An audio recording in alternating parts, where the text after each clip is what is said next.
অনেকে বলে ফুলকপি, পালং শাক, টমেটো খেলেই নাকি ইউরিক অ্যাসিড বেড়ে যায়, কিন্তু এটা কি সত্যি?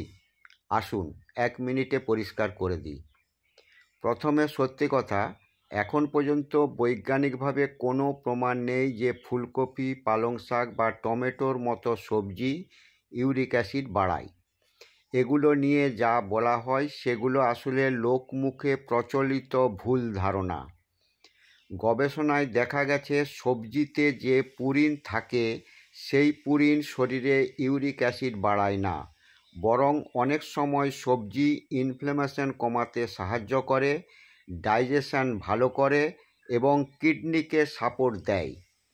তাহলে আসল দোষ কার?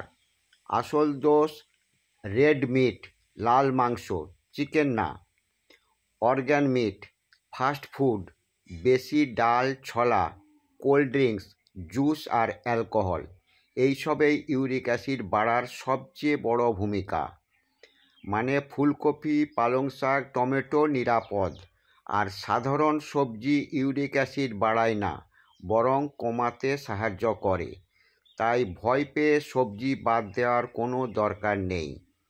ইউরিক অ্যাসিড নিয়ন্ত্রণ করতে চাইলে জল বেশি খান, সবজি খেতে ভয় পাবেন না, আর যেসব খাবারে সত্যি ইউরিক অ্যাসিড বাড়ে সেগুলো কমান। নিজের যত্ন নিন, সুস্থ থাকুন।